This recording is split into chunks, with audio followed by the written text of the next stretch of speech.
concept of God in Islam. In May 1981, he moved to the United States and founded the town of Rajneeshpuram. Later, he ran afoul of the West and was detained and asked to leave the country. He returned to India and established the Osho Commune in Pune, which is currently known as the Osho Commune. He passed away in 1990. Osho Rajneesh's followers think he is Almighty God. A visit to the Osho Commune in Pune will reveal the following epitaph on his tombstone. Osho, never born, never died, only visited the planet Earth between the 11th of December 1931 and the 19th of January 1990. They failed to add that he was denied visas to 21 countries throughout the world. Can you imagine a God visiting the planet and needing a visa to enter a country? The Archbishop of Greece stated that if Rajneesh had not been deported, his house and that of his disciples would have been burned down.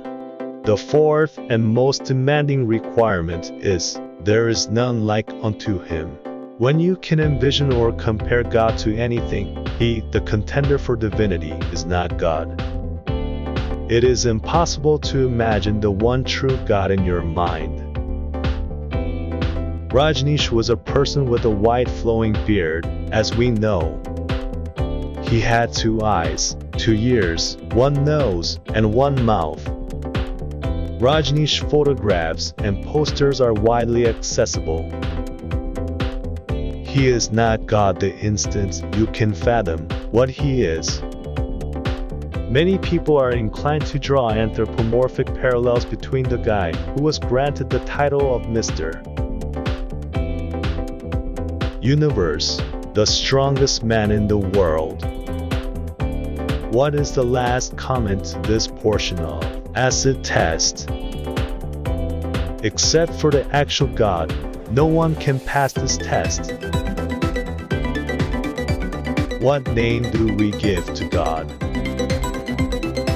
Muslims prefer the Arabic name Allah over the English word God. The Arabic term Allah is clean and distinct, unlike the English term God, which may be manipulated. When you add the letter S to the word God, it becomes gods, which is the plural of God. Allah is solitary and one, there is no plural of Allah.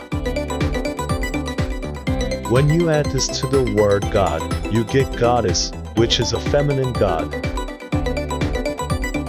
There is no such thing as masculine or female Allah. Allah does not have a gender. If you put Tin before the word God, it gets Tin God, which means false God. As a result, Muslims prefer to pronounce Allah. Yet when speaking to non-Muslims, we may have to use the improper phrase God for Allah, because the targeted audience for this work is broad, including both Muslims and non-Muslims in this post. I used the phrase God rather than Allah numerous times.